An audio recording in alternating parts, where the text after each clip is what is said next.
اللہ یا اللہ یا اللہ اللہ یا اللہ یا اللہ یا اللہ۔ شہد سے بھی زیادہ میٹھا، مکھن سے بھی زیادہ نرم اور دودھ سے بھی زیادہ سفید ہوتا ہے اور کستوری سے بھی زیادہ خوشبو والا ہوتا ہے۔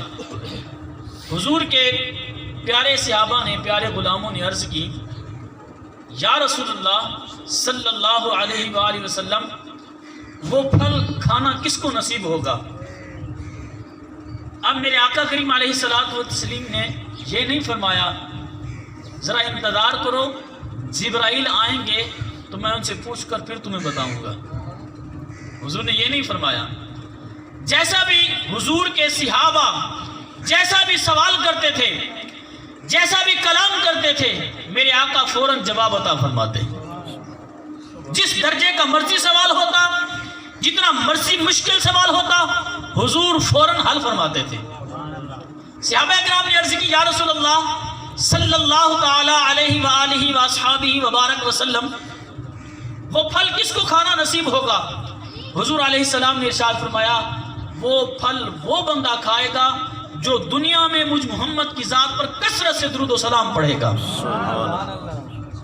اگر جس کا ارادہ ہے، جی چاہتا ہے، وہ مکھن سے زیادہ نرم اور کستوری سے زیادہ خوشبو والا اور شہد سے زیادہ میٹھا اور اتنا خوبصورت اور ذائقے دار پھل اگر ہم جنت میں کھائیں تو پھر ذرا محبت کے ساتھ مل کر پڑھ لیجئے، الصلاۃ والسلام علیک یا سیدی یا رسول اللہ، الصلاۃ والسلام علیک یا سیدی یا حبیب اللہ، وعلی آلک واصحابک یا سیدی یا خاتم النبیین۔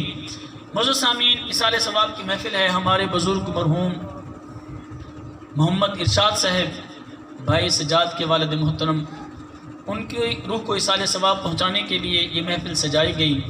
ہم سب یہاں اکٹھے ہیں۔ اللہ تعالی ہم سب کی دعاؤں کو مرحوم کے حق میں قبول و منظور فرمائے اور اس کے صغیرہ کبیرہ گناہوں کو معاف فرما کر جنت میں اعلیٰ مقام عطا فرمائے۔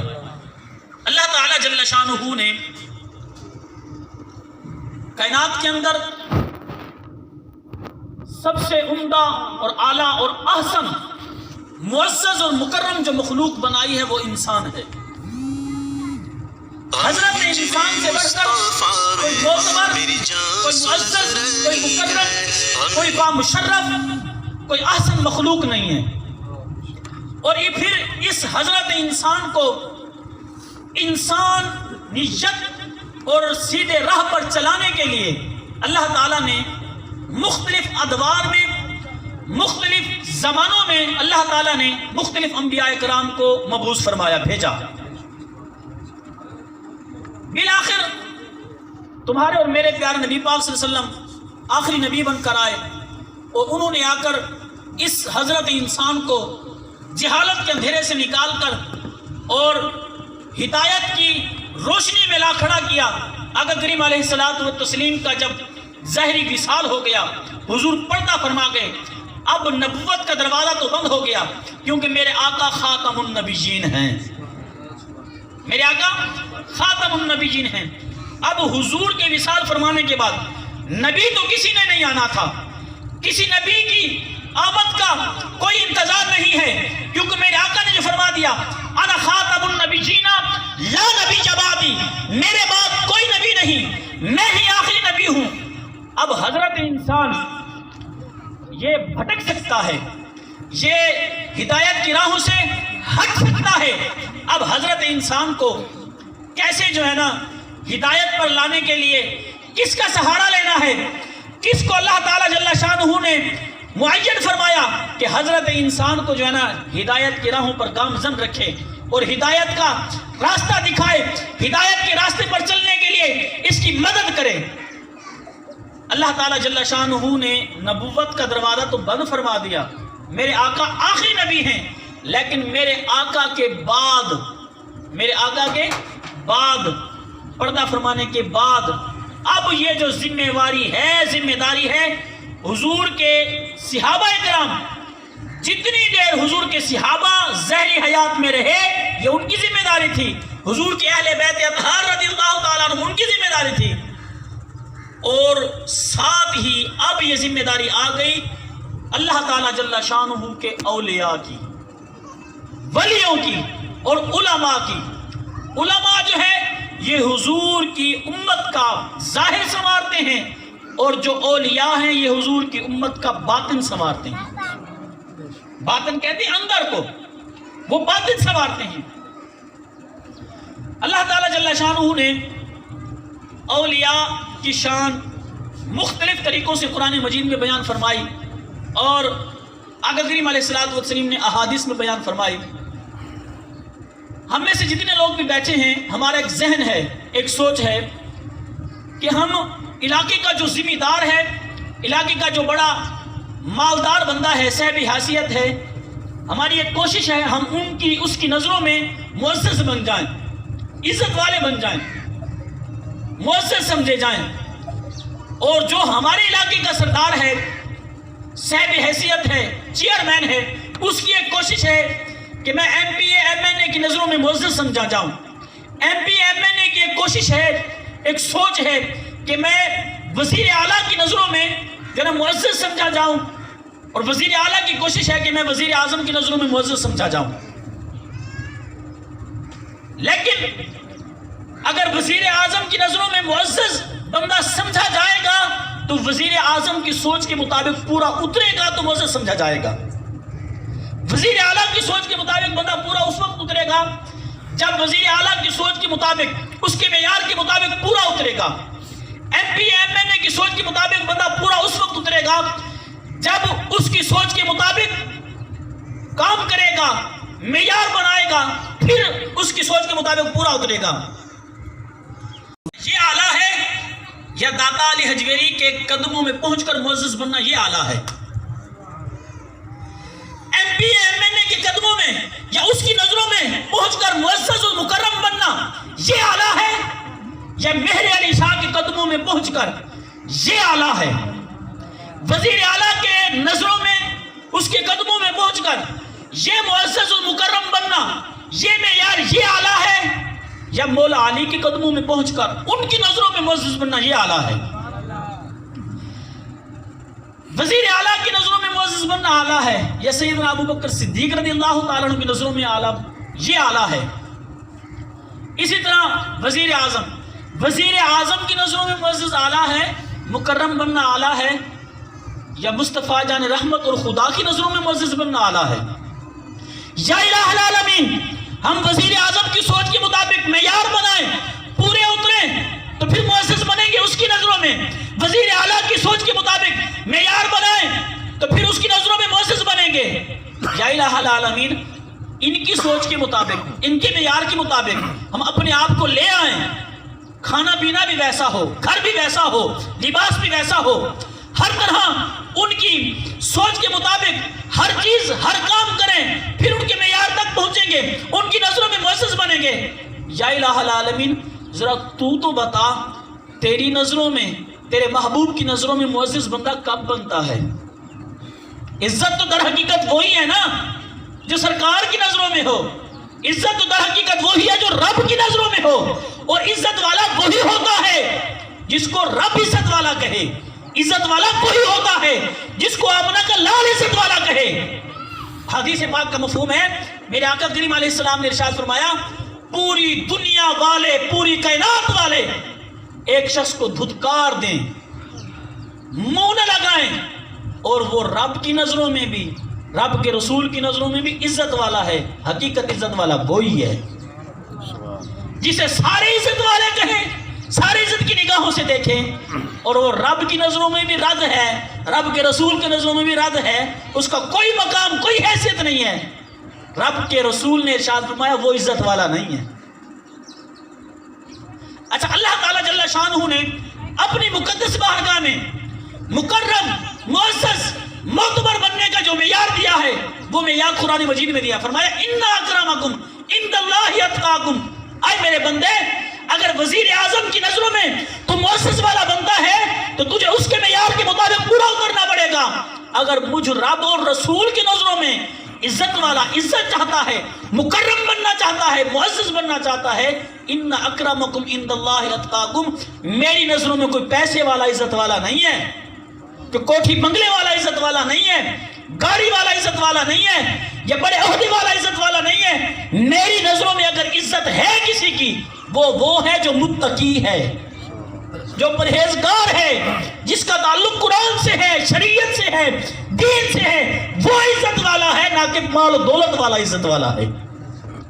اچھا، اور پرہیزگاری کس کو کہتے ہیں، تقویٰ کس کو کہتے ہیں؟ اس کی چھوٹی سی مثال کہ حضرت شیخ عبد القادر جیلانی، محبوب سبحانی، قطب ربانی، شہباز لامکانی، قندیل نورانی رضی اللہ تعالیٰ عنہ، جن کے نام کی ہم ہر مہینے 11ویں بناتے ہیں، کھیر بنا کر، جلیبیاں لے کر اور چاول بنا کر، ختم شریف پڑھ کر حضور غوث اعظم کی بارگاہ میں اثار ثواب ہدیہ پیش کرتے ہیں، تحفہ پیش کرتے ہیں. حضرت شیخ عبد القادر جیلانی رضی اللہ تعالیٰ عنہ، آپ کے والد ماجد حضرت ابو صالح موسیٰ جنگی دوست، حضرت شیخ عبد القادر جیلانی کے والد گرامی، آپ رضی اللہ تعالیٰ عنہ نے کافی دنوں سے کچھ کھایا پیا نہیں. ایک روایت کے مطابق آپ روزے سے ہیں، آپ آ رہے ہیں کہ پانی کے ایک سمت جو ہے نا، ایک سیب تیرتا ہوا جا رہا ہے. آپ نے دیکھا کہ کافی دنوں سے کچھ کھایا پیا نہیں ہے. آپ نے وہ سیب اٹھایا، آپ نے وہ کھا لیا. سیب کھانے کے بعد آپ کے ذہن میں یہ بات آئی، پتہ نہیں سیب کس کا تھا، کہاں سے آیا، کہاں جا رہا تھا. اگر کل قیامت کے دن رب ذوالجلال نے مجھ سے پوچھ لیا، اے ابو صالح موسیٰ جنگی دوست، وہ سیب کھایا تھا کس کا تھا، کس سے اجازت لی تھی، میرے پاس تو کوئی جواب نہیں ہے. جس سمت سے وہ سیب تیرتا ہوا آ رہا تھا نا، آپ اسی سمت واپس چل پڑے، واپس، کہ یہ سیب دیکھو تو صحیح، ہو سکتا ہے راستے میں کہیں سیبوں کا باغ ہو، وہاں سے ٹوٹا ہو اور جو ہے نا پانی کے اندر تیرتا ہو میرے قریب پہنچا ہو. چلو اس باغ کے مالک کو ڈھونڈوں گا اور اس سے میں یہ سیب بخشوا لوں گا. کل قیامت کے دن اللہ تعالیٰ جل شانہ کے حضور جواب دینے کے قابل ہو جاؤں گا. آ رہے ہیں، راستے کے اندر دیکھا تو ایک سیبوں کا باغ ہے. آپ نے اس سیبوں کے باغ سے رابطہ ڈھونڈا، اس سے رابطہ کیا. آگے وہ بھی کوئی عام بندہ نہیں تھا، حضرت عبداللہ سومی، اللہ تعالیٰ کے بہت بڑے ولی تھے، مرد کلندر تھے. حضرت عبداللہ سومی رحمۃ اللہ تعالیٰ علیہ نے جب دیکھا کہ یار ایک سیب ہے، لوگ لاکھوں ہڑپ کر جاتے ہیں، ڈکار نہیں دیتے، اور ایک سیب ہے، کسی سے چھینا نہیں ہے، چوری نہیں کیا، ڈکیتی نہیں ڈالی، تیرتا ہوا جا رہا تھا، کھا لیا تھا تو کیا ہو گیا. لیکن ایک سیب جو بندہ وہ بخشوانے کی خاطر اتنا سفر کر کے آیا ہے، حضرت عبداللہ سومی رحمۃ اللہ تعالیٰ علیہ نے دل میں سوچا یہ کوئی عام بندہ نہیں ہے جو ایک سیب تیرتا ہوا بخشوانے آ رہا ہے.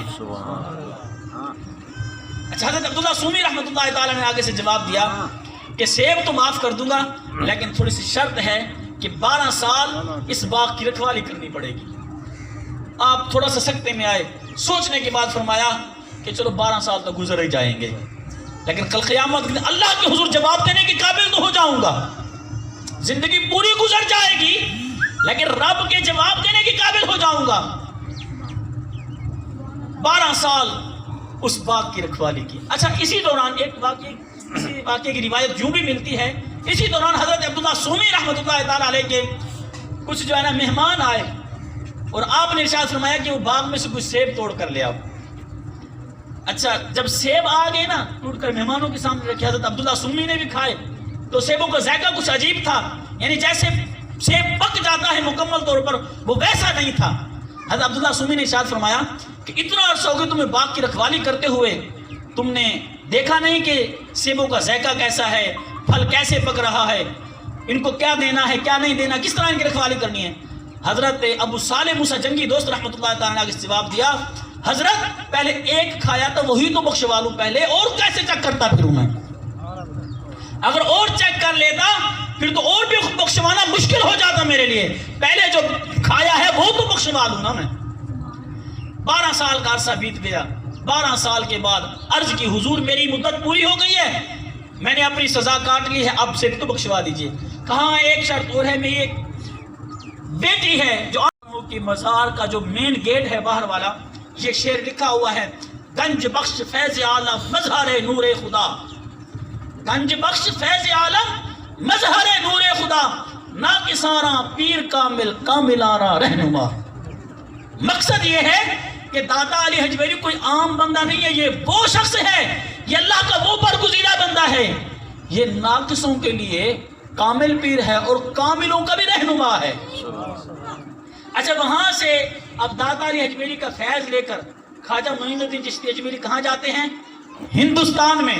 اچھا وہاں بھی ایک ہندوؤں کا راجہ تھا، اس نے اپنی بڑی راجگی دکھائی ہوئی تھی وہاں۔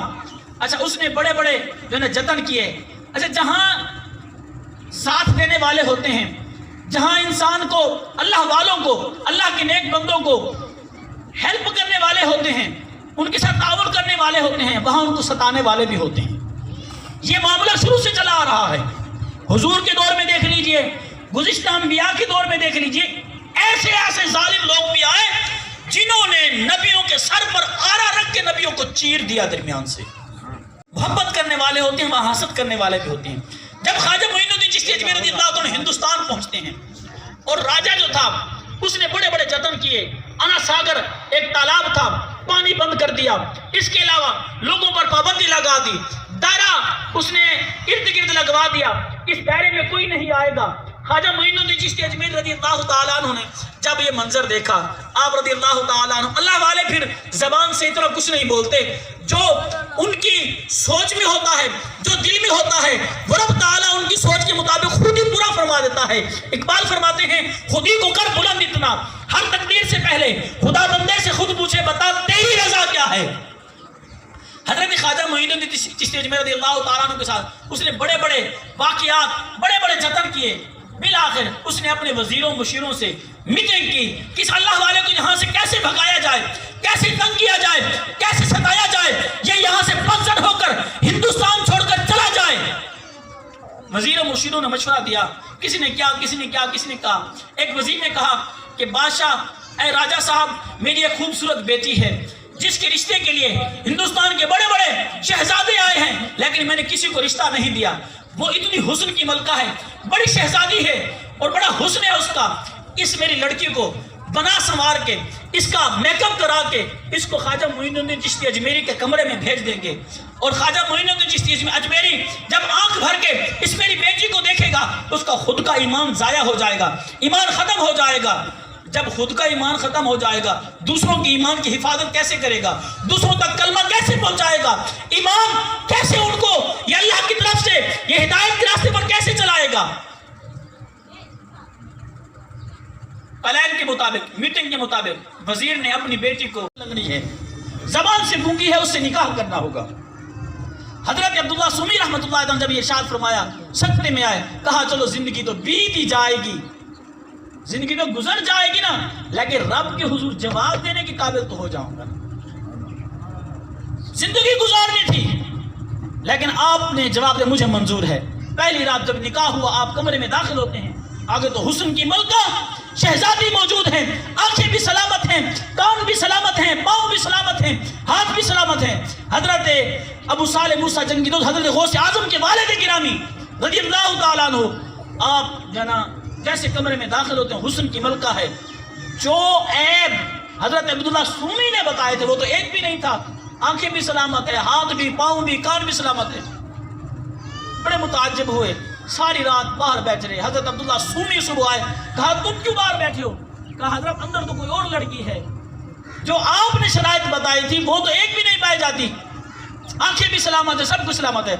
حضرت عبداللہ سومی رحمۃ اللہ علیہ ارشاد فرمایا، آنکھوں سے اندھی اس وجہ سے کہا آج تک کسی غیر محرم کو نہیں دیکھا، کانوں سے بہری اس وجہ سے کہا آج تک کسی غیر محرم کی آواز تک نہیں سنی، اور ہاتھوں سے ٹنڈا اس وجہ سے کہا کسی غیر محرم کو ہاتھ تک نہیں لگایا، پاؤں سے لنگڑا اس وجہ سے کہا کسی غیر محرم کے گھر چل کر نہیں گئی، اور زبان سے گونگا اس وجہ سے کہا کسی غیر محرم سے بات تلک نہیں کی۔ جب والد حضرت شیخ عبد القادر جیلانی کے والد گرامی ابو صالح موسیٰ جنگی دوست بات کرنے اتنے تقوی کی، ایک سیب ہی تھا نا، کوئی کسی سے چھینا تو نہیں تھا، کسی سے ڈاکہ تو نہیں ڈالا، چوری تو نہیں کی، کسی کا حق تو نہیں چھینا، لیکن تیرتا ہوا جا رہا تھا، اٹھا لیا۔ یہ ہے تقوی، یہ ہے آپ کا تقوی، متقی ہیں آپ، یہ ہے پرہیزگاری۔ جب باپ کے تقوی کا عالم یہ ہے اور ماں کے تقوی کا عالم یہ ہے، جب ان دو ہیروں کا، دو ہستیوں کا ملاپ ہوتا ہے، پھر درمیان سے پیدا ہوتے ہیں شیخ عبد القادر جیلانی رضی اللہ تعالیٰ۔ اور اللہ کے نزدیک، اللہ نے شاید میرے نزدیک اگر معزز بننا چاہتے ہو، مکرم بننا چاہتے ہو، پھر میرے نزدیک معزز اور مکرم کا معیار یہ ہے پرہیزگاری اختیار کرو۔ اچھا، اس مہینے میں وصال ہے، یہ سفر المظفر شریف کا مہینہ ہے۔ حضرت دادا علی حجویری قلندر لاہوری رضی اللہ تعالیٰ عنہ، آپ کا وصال اسی مہینے میں ہے۔ 19-20 کو آپ کا عرس مبارک ہوتا ہے۔ آپ رضی اللہ تعالیٰ عنہ کے بارے میں وہ شیخ عبد القادر جیلانی جن کا میں ابھی ذکر خیر کر رہا تھا، حضور غوث اعظم فرماتے ہیں اگر میں داتا علی حجویری کے زمانے میں ہوتا، داتا علی حجویری کا وصال پہلے ہے، حضرت شیخ عبد القادر جیلانی کا وصال بعد میں ہے، اگر میں داتا علی حجویری کے زمانے میں ہوتا تو میں ظاہری طور پر بیعت داتا علی حجویری کی کرتا۔ شیخ عبد القادر جیلانی فرماتے ہیں، اور داتا علی حجویری رضی اللہ تعالیٰ عنہ یہ وہ ہستی ہیں کہ انہوں نے بندے، وہ استاد کی قابلیت کا پتہ چلتا ہے شاگرد سے، اور مرید کی قابلیت کا پتہ چلتا ہے پیر سے۔ حضرت داتا علی حجویری رضی اللہ تعالیٰ عنہ وہ ہستی ہیں کہ جنہوں نے رنگا ہے خواجہ معین الدین چشتی اجمیری کو۔ آج بھی اگر جائے نا لاہور داتا علی حجویری کی مزار پر، تو داتا علی حجویری کے قدموں کی سائڈ حضرت خواجہ معین الدین چشتی اجمیری رضی اللہ تعالیٰ عنہ کا چیلے گاہ ہے۔ خواجہ معین الدین چشتی اجمیری مرید ہیں حضرت عثمان ہارونی کے، اور فیض لینے آئے داتا علی حجویری سے لاہور میں۔ داتا علی حجویری رضی اللہ تعالیٰ عنہ، آپ نے جب لاہور میں آپ قیام پذیر ہوئے اور مسجد آپ نے بنائی، اور میں نے کچھ دن پہلے بھی یہاں خطاب کیا تھا اور کہا تھا کہ جہاں اللہ والا ہوگا، اللہ کا ولی ہوگا، وہاں مسجد ضرور ہوگی۔ اللہ والوں کا تعلق مسجد سے ہے، دین سے ہے، شریعت سے ہے، قرآن سے ہے۔ جس کا تعلق دین سے نہیں، قرآن سے نہیں، مسجد سے نہیں، وہ اللہ والا نہیں ہے۔ وہ واللہ تو ہے، وہ ولی نہیں ہے۔ آپ نے مسجد بنانے شروع کی نا، تو ظاہر سی بات ہے جب کہیں کوئی نیا کام ہو تو پھر کچھ لوگ صحیح معنی مشورہ دینے والے ہوتے ہیں، کچھ طنز کرنے والے ہوتے ہیں، کچھ ہر قسم کا بندہ موجود ہوتا ہے، ہر سوچ کا مالک۔ تو داتا علی حجویری صاحب نے جب مسجد کی بنیاد رکھی تو لوگوں نے چے میں گویا کہ حضور یہ قبلے کی رخ جو ہے نا، قبلے کا رخ ٹھیک نہیں ہے، یہاں سمت جو ہے نا ٹھیک نہیں رکھی آپ نے، آپ جو ہے نا یہ ایرا دوبارہ رکھیں اور جو ہے نا تاکہ قبلے کا رخ ٹھیک ہو جائے۔ داتا علی حجویری رضی اللہ عنہ خاموش ہو گئے۔ جب مسجد بن گئی مکمل طور پر، آپ نے سب لوگوں کو دعوت دی اور آپ نے شاید میں آج نماز میرے پاس پڑھنا۔ آپ نے نماز جب پڑھائی، نماز پڑھانے کے بعد آپ نے سب لوگوں کو متوجہ کر کے فرمایا کہ ذرا دیکھو سامنے تمہیں یہ سمت قبلے کی صحیح نظر آتی ہے یا غلط نظر آتی ہے؟ سب لوگوں نے جب آنکھیں اٹھا کر دیکھا تو سامنے سب کو کعبہ نظر آیا، سامنے سب کو کعبہ نظر آیا۔ اور وہی داتا علی حجویری رضی اللہ تعالیٰ عنہ بیٹھے ہیں دریائے راوی کے کنارے پر، ایک بڑھیا دودھ لے کر جا رہی ہے، ایک جوگی تھا، ہندو تھا، اور وہ جادو کرتا تھا۔ اچھا یہ بات بھی آپ کے ذہن میں ہو، یہ کام، یہ دھاگے والے، تعویذ گنڈے والے اور گھروں کو اجاڑنا یا اس قسم کے کام، یہ جادو کرنا، یہ ہندو بھی کر لیتے ہیں، جس کو شریعت کی اصطلاح میں استدراج کہتے ہیں، دھوکہ کہتے ہیں۔ یہ ہندو، عیسائی، یہودی یہ بھی کر لیتے ہیں، یہ ولایت نہیں ہے، یہ ہندو بھی کر لیتے ہیں۔ وہ جوگی جو تھا وہ انتر منتر کو پڑھتا تھا، اور وہ جو بھی جتنے بھی جانور ہوتے لوگوں کے، ان کے تھنوں سے جو نا وہ خون جاری ہو جاتا دودھ کی بجائے۔ اگر وہ لوگ دودھ پہنچاتے جوگی کے پاس، ہندو کے پاس، تو وہ ٹھیک ہو جاتے جانور۔ وہ بڑھیا دودھ لے کر جا رہی ہے جوگی کے پاس، اور داتا علی حجویری رضی اللہ تعالیٰ عنہ بیٹھے ہیں دریائے راوی کے کنارے پر۔ آپ نے شاہ فرمایا کہاں جا رہی ہے؟ کہا دودھ لے کر جا رہی ہوں، جوگی کو دودھ نہ پہنچایا تو ہمارے جانور دودھ کی بجائے خون دینے لگیں گے، جانوروں کے تن خراب ہو جائیں گے۔ دادا صاحب نے شاہ فرمایا دودھ آج مجھے دے دو۔ کہا نہیں حضور، آپ نے چل میں آج تو بات مان گئی۔ اچھا جب دودھ دے کر گئی تو گھر میں پہلے سے زیادہ دودھ دینے لگے جانور، برتن بھر کے ہمسایوں نے پیا، خود بھی پیا. دوسرے دن پھر وہ جو ہے نا دادا صاحب کی بارگاہ میں آ گئی. جب اس جوگی کو پتہ چلا ہندو کو، اس نے کہا یہ عجیب سسٹم ہے، ہمارا روزی کا دھندا سارا ختم ہو رہا ہے. اس نے پیغام بھجوایا دادا صاحب کی بارگاہ میں کہ آپ ان حرکتوں سے باز آ جائیں، لہذا ہم پھر اپنے انتر منتر آپ کو جناب وہ سنائیں گے بھی صحیح، کریں گے بھی صحیح. دادا صاحب نے ارشاد فرمایا جو پیغام لے کر آنے والے تھے آپ نے انہیں کہا کہ پیغام بھیجا، اگر تیرے اندر تپڑ ہے تو آ جا میدان میں. پھر جب وہ جوگی میدان میں آیا تو اس نے چیلنج کیا حضرت داتا علی حجویری رضی اللہ تعالیٰ عنہ کو. کہا لو جی میں اپنا کام کر رہا ہوں جو میرے اندر ہے، تم اپنی پاور دکھاؤ میں اپنی پاور دکھاتا ہوں. یہ کہہ کر وہ ہوا میں اڑنے لگا، وہ جوگی ہوا میں اڑنے لگا. داتا علی حجویری رضی اللہ تعالیٰ عنہ نے آپ نے اپنے مبارک جوتے کو حکم دیا کہ تو کیا دیکھ رہی ہے.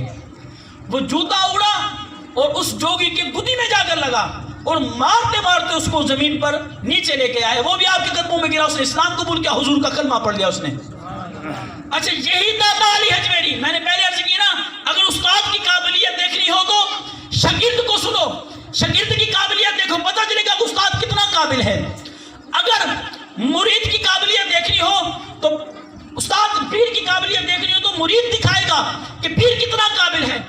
داتا علی حجویری رضی اللہ تعالیٰ عنہ کے بارے میں غوث اعظم نے تو فرما ہی دیا، اگر میں آپ کے زمانے میں زہر حیات میں ہوتا تو میں آپ کا مرید ہوتا.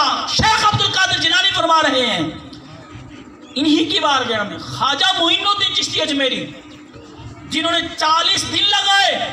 40 دن کے بعد چلا کاٹنے کے بعد جب جاتے ہیں نا، جب حکم ہوتا ہے اللہ تعالیٰ جل شانہ کے محبوب کی طرف سے کہ اب جاؤ ہندوستان میں تمہاری ڈپٹی لگاتے ہیں، جو فیض تمہیں عطا فرمایا ہے وہ جاؤ ہندوستان میں پھیلا دو، تقسیم کر دو. جب جانے لگتے ہیں داتا علی حجویری رضی اللہ تعالیٰ عنہ کی مزار سے جب رخصت ہوتے ہیں نا، آج بھی جس کی یاد میں تو مگن ہے، جس کی یاد تیرے سینے میں ہے، ذرا اس کی یاد میرے سینے میں بھی ڈال دے، مجھے بھی دنیا بھول جائے. کہا پھر آ جا. آپ نے شاہ میں پاک دامن ہو جا، غسل کر لے، لباس پاک پہن لے، آ جا. پھر آپ نے کلمہ پڑھایا.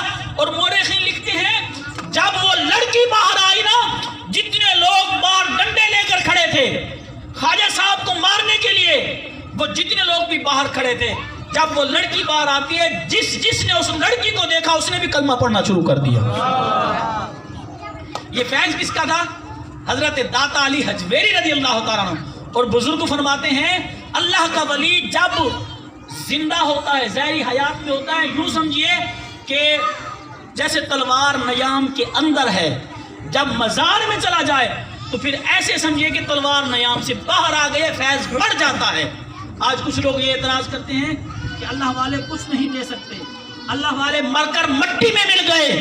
نہ، غلط بات ہے، یہ غلط عقیدہ ہے ہم لوگوں کا. سچے حدیث کے لفظ ہیں، حدیث پاک کا مفہوم ہے. میرے آقا علیہ السلام نے ارشاد فرمایا حافظ قرآن جس کے سینے میں رب کا قرآن ہے، جس کے سینے میں رب کا قرآن ہے، آگ کی مجال بھی نہیں ہے کہ اس جسم کو جلا سکے، اور قبر کی مٹی کی مجال بھی نہیں ہے اس مٹی وہ اس جسم کو کھا سکے. یعنی یہ عام حافظ قرآن کی بات ہے.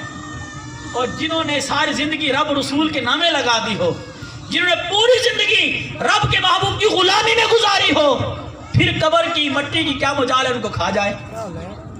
یہ دیتے ہیں اگر کوئی مانگنے والا ہو. وہ ایک مشہور واقعہ نا، داتا صاحب علی حجویری رضی اللہ تعالیٰ عنہ کی بارگاہ میں ایک شخص آیا، اس نے آ کر یہ سوال کیا داتا صاحب لو جی 10 روپے دو، 10 روپے دو، مجھے آج 10 روپے کی ضرورت ہے. داتا صاحب علی حجویری رضی اللہ تعالیٰ عنہ کی بارگاہ میں وہ جو نا بڑے اپنے مجذوبانہ انداز میں مانگ رہا تھا، تو قریب سے ہی ایک بدعقیدہ شخص گزرا. اس نے کہا لو داتا نے کیا دینا ہے، لو یہ 10 روپے مجھ سے لے اور چلا جائے یہاں سے. اس نے آگے سے جواب دیا، داتا صاحب کی بارگاہ میں عرض کی حضور 10 روپے تو دلوائے ہیں، دلوائے کسی خنزیر سے ہیں، دلوائے تو ہیں لیکن دلوائے کسی خنزیر سے. اللہ والوں سے نسبت ہونی چاہیے، مزارات پر حاضری ہونی چاہیے، لیکن ایک طریقہ کار ہے، ایک شریعت نے طریقہ کار، ایک طرز عمل بتایا ہے، اس کے مطابق اللہ والوں سے نسبت بڑی چیز ہے. خدا دے یہ دولت بڑی چیز ہے. اللہ عمل کرنے کی توفیق عطا فرمائے. وآخر دعوانا اللہ یا اللہ یا